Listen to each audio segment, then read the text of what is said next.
What if death isn't the end? The Buddha's shocking truth about dying. What if everything you thought about death was only half the truth? What if the fear that has haunted humankind for centuries, this dread of vanishing, of slipping silently into nothingness, was not the end of the story, but the beginning of a deeper understanding? In this video, we are not here to soothe you with sweet beliefs or spiritual cliches.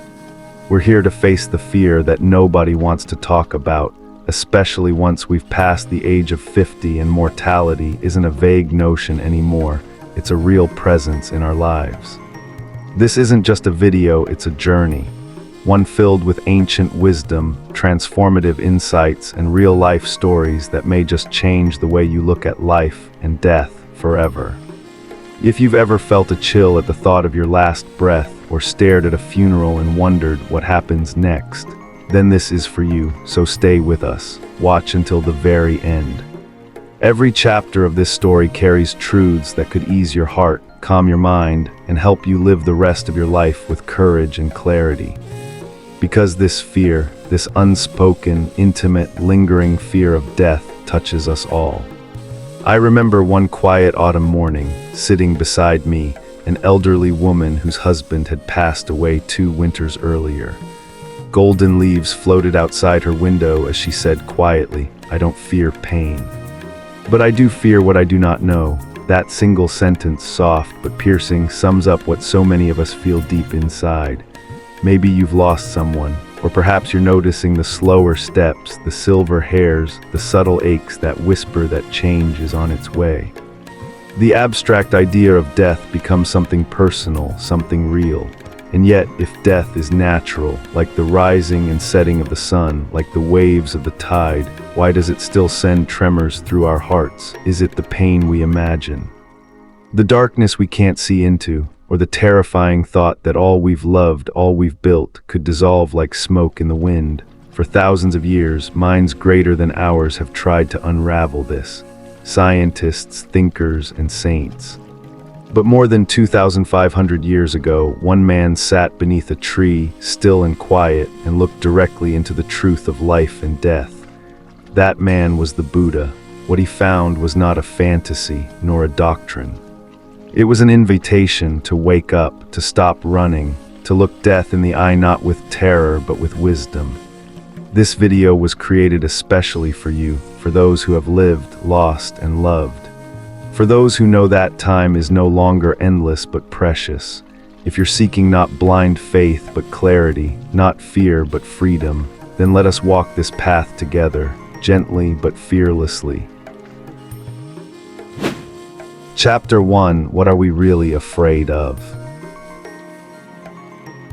We often think we're afraid of death, but dig a little deeper, and what we're truly afraid of is erasure, the quiet disappearance of the self we've come to know. The smiles we've shared, the family we've built, the decades of choices, regrets, victories, and stories that make us who we are. It's the fear of being forgotten, of our life being insignificant. It's the haunting question, when I go, will anything I've done truly last? Let's not dismiss this fear. Let's sit with it.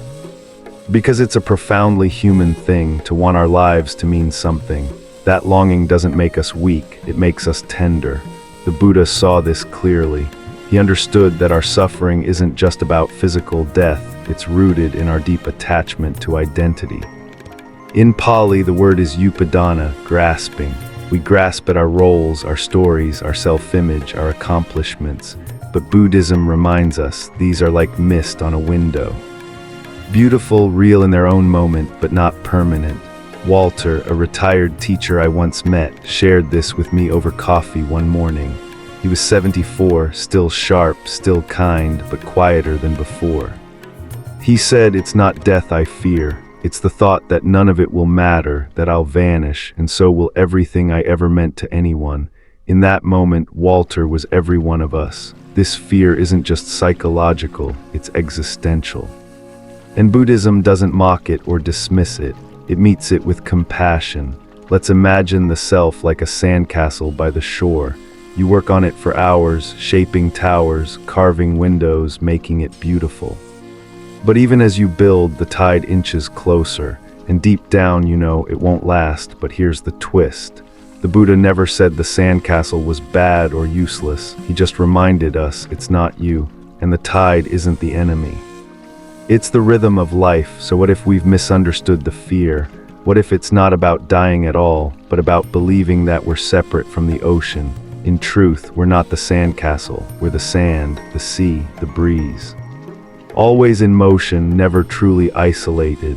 When we start to see the self as a collection of ever-changing processes, thoughts, emotions, sensations, intentions, we stop trying to make it permanent. We stop fearing its end. We start to live with more lightness. That's not abstract theory, it's practice. In meditation, we sit and observe how everything within us arises and fades, our breath, our feelings, our sense of I. And as we do, something subtle but profound begins to shift. We loosen the grip.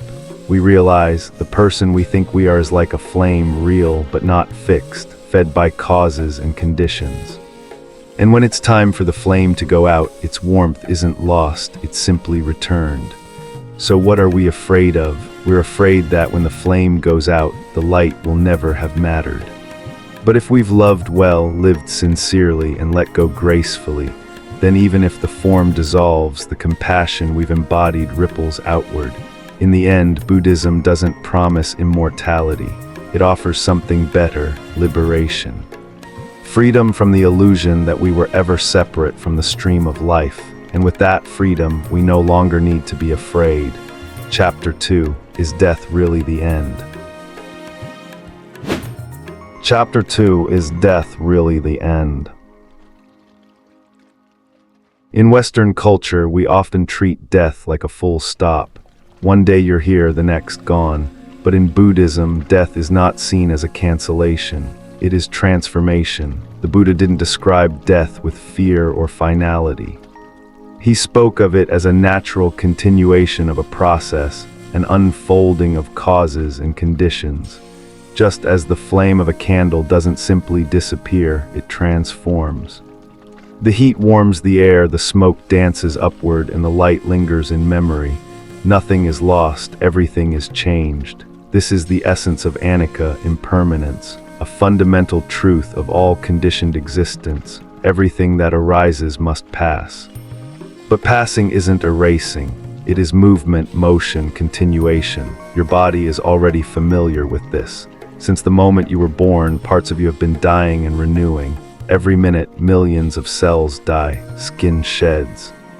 Blood regenerates, you are a living river flowing, not fixed, and your mind, it's the same. Thoughts appear, stay briefly, and vanish. Emotions swell like waves, then dissolve.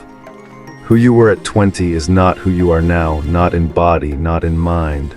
Yet you've never stopped being. So the question is not, do we continue, but what continues? The Buddha taught that what we consider the self is a collection of processes, the 5 aggregates: form, sensation, perception, mental formations, and consciousness. Like a chariot assembled from parts, the self arises when these come together and changes when they shift. When death occurs, it's not the end of these processes, it's their reconfiguration. Let's bring this down to earth. Imagine a fire dying out in a hearth. You can't point to a moment and say, there, that's the end, because the warmth lingers. The scent of wood smoke remains. The ashes carry stories of what once burned. In the same way, our presence, our energy, our impact, none of it is delighted. It just finds new form. There's a Buddhist teaching called dependent origination, Paticca Samuppada. It explains that nothing arises independently. Every moment is the result of the moment before it. Death is not a blank space. It's a doorway shaped by how we've lived. This perspective changes how we face life. If we live with kindness, with wisdom, with compassion, then the ripple of that living continues long after the body ceases. Just as a musician's final note echoes through silence, our final breath carries the vibration of our days. We often ask, what happens after we die? But the Buddha, ever practical, urged us to ask a more urgent question. What is happening right now? Because if we understand impermanence deeply, not just intellectually but experientially, we start to wake up to the miracle of this moment. The falling leaf, the sound of wind, the smile from a loved one. All are small deaths and small births happening in plain sight. This moment is where life and death meet, not at the edge of a hospital bed. In deep meditation, practitioners often describe experiencing death before dying. It's not morbid, it's liberating. It's the letting go of the illusion of permanence. It's feeling the self dissolve into silence and realizing that nothing essential was ever lost. One teacher I studied with called it the art of disappearing. Not disappearing in fear, but in peace. Letting go of the story, the label, the grasping. What remains is a vast, quiet presence, full of love but free of clinging. Buddhism doesn't deny grief. It doesn't tell you not to cry when someone dies, but it does invite you to see grief as a form of love that has nowhere to go. It reminds us we don't grieve because life is meaningless, we grieve because it was meaningful. And we fear death not because it's unnatural, but because we've misunderstood it. So is death really the end? No, not in the Buddhist view. It is a transformation, a passage, a breath exhaled. And when we stop fighting to preserve what cannot be held, we begin to discover something deeper than survival, serenity, a gentle surrender to the mystery of life. You are not the flame, you are the warmth it leaves behind. You are not the wave, you are the sea that remembers its shape, and in that knowing there is no end, only return. Chapter 3: Why do we suffer in the face of death? Let me tell you about Clara. Clara was 67 when her husband of 42 years passed away. She didn't just lose a partner, she lost her mirror, her rhythm, her way of being in the world.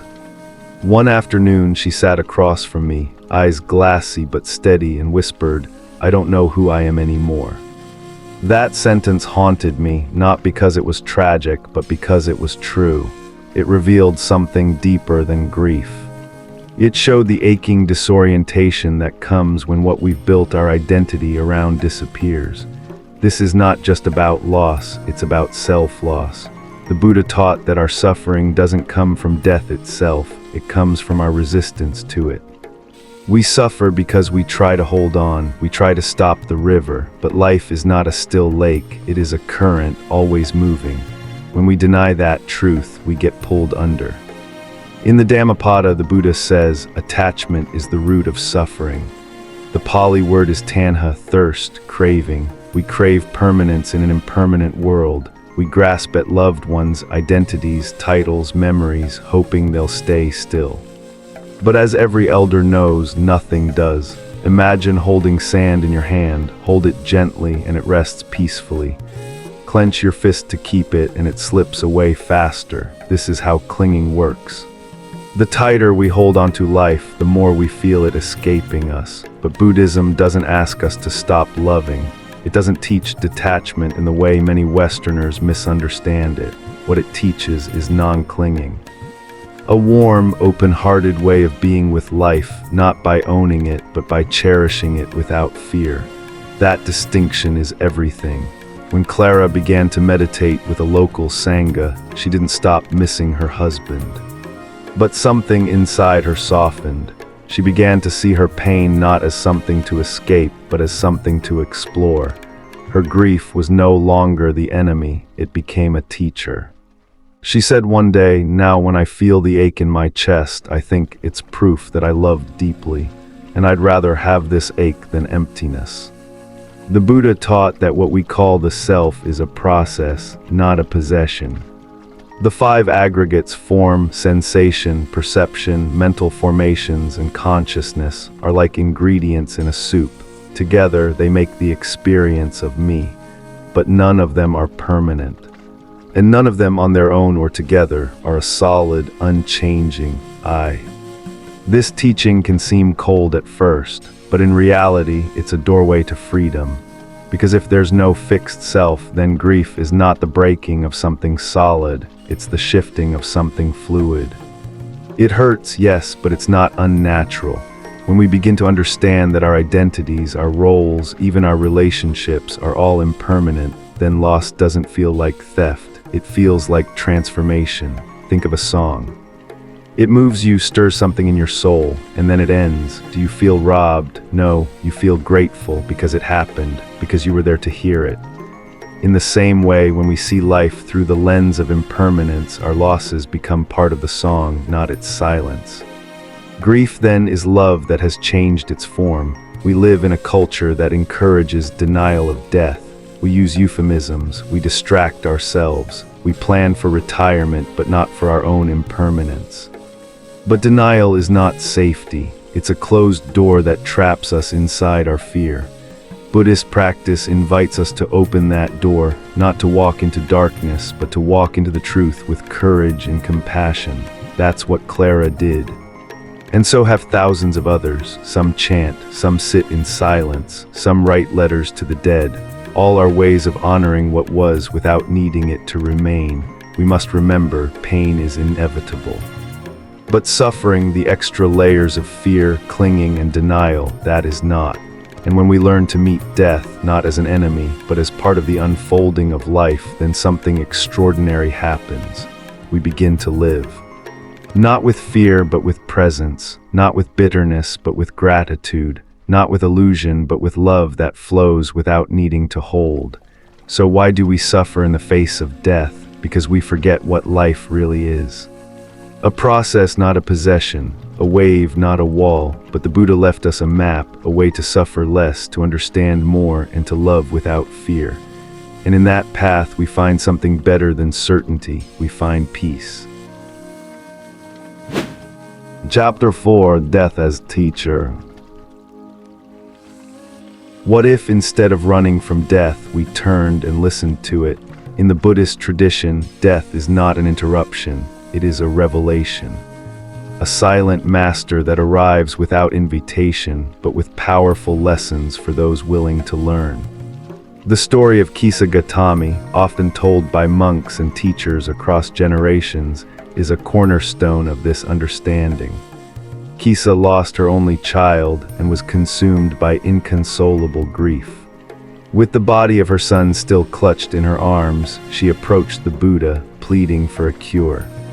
The Buddha gently told her to find a mustard seed from a household untouched by death.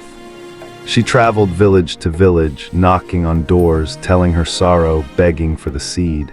And everywhere she heard the same story: we too have lost someone. She returned to the Buddha empty-handed, but awakened. She no longer asked for a cure for death, she now sought a cure for her delusion. This is what death teaches: we are not alone, loss is not a punishment, it is part of the human path, and in this shared sorrow we discover shared compassion. When death becomes our teacher, life becomes more vivid. We stop pretending we have forever. We start asking better questions. What truly matters? Would I still chase titles or trophies if I remembered how temporary they are? Would I hold grudges if I knew tomorrow was not promised? The truth of impermanence softens the hard edges of the ego. It humbles us, but it also elevates us. It invites us to live not later, but now, to love more honestly, to forgive more freely. In Buddhist practice, this wisdom is cultivated through specific contemplations. One is a subha bhavana, the contemplation of the body's decay. This isn't morbid, it's liberating. We see the body not as me, but as nature, changing, decaying, dissolving. From this, we learn detachment, not coldness, but clarity. Another is anapanasati, mindfulness of breathing. With each breath, we remember that life is fleeting, but also beautiful. We learn to ride its rhythm instead of resisting it. And then there is metta bhavana, the cultivation of loving kindness. We send out thoughts of peace to ourselves, to our loved ones, to strangers, even to those who have hurt us. Why? Because we're all on the same path, all walking toward the same horizon. Death teaches us that what matters is not how long we live, but how deeply we connect. Let me tell you about Thomas, a hospice volunteer in his late 60s. For years, he sat with the dying, holding hands, listening to final regrets and whispered goodbyes. He said to me once, you know what no one ever says? They never say, I wish I worked more. They say, I wish I had forgiven sooner. I wish I had said thank you more often. I wish I had hugged my children more. That's what death teaches us if we let it, to realign our priorities, to stop postponing the sacred, to stop clinging to the trivial. The Buddha's own death, or parinirvana, was serene and intentional. He laid down between two trees, surrounded by disciples, and offered his final teaching. All compounded things are subject to vanish. Strive diligently for your liberation. He did not fear death. He faced it with calm because he had lived with presence. We can do the same. In some Buddhist traditions, monks meditate in charnel grounds, open fields where the dead are cremated. They sit among bones and ash, not to scare themselves, but to free themselves. They train their minds to see that this body, this name, this life is temporary, but the awareness that sees it, that can be refined, that can become free. When we contemplate death as teacher, we begin to listen differently to life. The sound of the rain becomes a lesson in impermanence. The smile of a stranger becomes a moment of grace. The silence between breaths becomes a temple.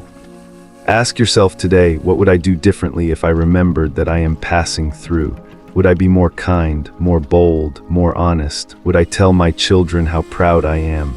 Would I forgive the friend who betrayed me? Would I hold my spouse's hand and say, thank you for this life together? This is the gift of death. It breaks the illusion of permanence. It breaks the spell of someday. And when we are broken open, something remarkable happens. Light gets in. The Buddha didn't teach about death to frighten us. He taught about it to free us, to unshackle us from fear and illusion, so we might walk this life awake, grateful, and unafraid. So sit quietly sometime today. Close your eyes, feel your breath, remember your mortality, not to be sad, but to be more alive. Because when death becomes your teacher, life becomes your masterpiece. Chapter 5, How Should We Live Knowing We Will Die? The Buddha's answer, timeless in its simplicity, is this: live fully. Not in pursuit of endless pleasure, nor in fear of loss, but with clarity, compassion, and presence. To live fully is to live wisely. When the young man Subha approached the Buddha and asked why some people lived long and happy lives while others suffered and died young, the Buddha didn't offer superstition or simple comfort. He offered perspective. He reminded Subha that while we cannot choose the moment of our death, we can choose how we meet life. In that freedom, we discover meaning. Knowing we will die should not paralyze us, it should awaken us. Imagine a candle. Its flame is limited, but while it burns, it gives warmth, it gives light, and it can ignite countless other flames. In the same way, your wisdom, your compassion, your presence, these ripple beyond your years. Living with the awareness of death changes how we show up each day. We begin to recognize that time is not something to be spent, but something to be honored. We stop hoarding our joy. We offer it freely. We call the people we miss. We say I'm sorry when we've wronged someone. We let go of grudges that serve no purpose. We forgive, not because it's easy, but because we know there may not be another chance. And in doing so, we reclaim our aliveness. The Buddha taught that everything we do leaves an imprint. This is the law of karma. It is not punishment or reward, it is cause and effect. Every kind word, every generous action, every moment of mindfulness, it all matters. It echoes forward, so how do we live well knowing we will die? We cultivate what the Buddha called the four immeasurables: loving kindness, metta; compassion, karuna; empathetic joy, mudita; and equanimity, upekkha. These qualities turn an ordinary life into a radiant one. They help us meet each moment with an open heart. Take loving kindness, for example. It begins as a thought, may I be happy. Then we extend it to others. May you be safe, may you be peaceful. With practice, this becomes our default attitude. We look at strangers with soft eyes. We speak gently. We act generously. Compassion arises when we see suffering and wish to ease it. It pulls us out of self-centeredness and into connection. When we act from compassion, we leave behind a legacy that is not measured in years but in impact. Joy, too, is essential. Not the fleeting joy of achievement, but the deeper joy of being present, of hearing birdsong, feeling the sun on our face, watching a child laugh. These are the moments that make a life rich. And then there is equanimity. The calm within the storm, the ability to hold both beauty and sorrow without collapsing into either. With equanimity, we meet death with the same steadiness we meet life, not cold but clear. We also practice sati, mindfulness. Noticing the breath, noticing the thoughts, noticing the preciousness of each moment. When we are mindful, we are no longer on autopilot. We are awake. Every meal becomes a feast. Every walk becomes a pilgrimage. Every conversation becomes an opportunity to listen deeply, to love more fully. And in this kind of living, there is no fear of dying. Death becomes not a thief, but a reminder. This moment matters. Let me tell you about Evelyn. She was 82 when I met her, a retired nurse, a mother of 4, a widow. She told me she used to dread death, but something changed when she began reading the Dhammapada every morning. Now, she said, I see life as a series of gifts, some wrapped in joy, some wrapped in sorrow, but all of them sacred. She started volunteering at a children's hospice. She made soup for her neighbors. She began writing letters to her grandchildren, telling them not to worry about perfection, but to be kind. That's the power of living with death in view. It turns ordinary moments into holy ones. The Buddha's final instruction was not about heaven or hell. It was simple, apamedina sampadetha. Strive on with diligence, don't waste time. Don't sleepwalk through this one wild, precious life, so live fully. Live with kindness because it outlasts the body. Live with awareness because each moment is sacred. Live with intention because that's how meaning is made. And when your final breath comes, let it be just another sacred moment, no different than the one you are breathing now. In this way, death does not win, because you will have lived, because you will have loved. Chapter 6, The River continues. One day you will take your final breath, not because something has gone wrong, but because life has come full circle. And when that moment arrives, it will not be a failure, but a return. But until that day comes, you are here, you are breathing. You are loving, you are alive, and that in itself is nothing short of a miracle. If you've watched this video all the way through, then you've given yourself a rare gift, the courage to face a question that many avoid for a lifetime. In this space, we've looked death in the eye, not with fear, but with reverence. And if you feel even a small shift in your heart, in your understanding, then let that be your starting point, because death is not the opposite of life. It is the very rhythm that gives life its shape, its urgency, its meaning. Just as silence gives music its depth, so death gives life its sacredness. In the Buddhist tradition, this understanding isn't meant to be intellectual, it's meant to be lived. To be known in your bones, and what we've shared in this video is more than knowledge, it's a pathway, a compass, a truth you can return to in quiet moments of fear, of sorrow, or even of joy. Think of a river, it begins as a small spring. It winds, it tumbles, it widens, sometimes calm, sometimes raging, and eventually it flows into the great sea. Does it end? No, it continues, in vapor, in cloud, in rain, in another spring. You are that river.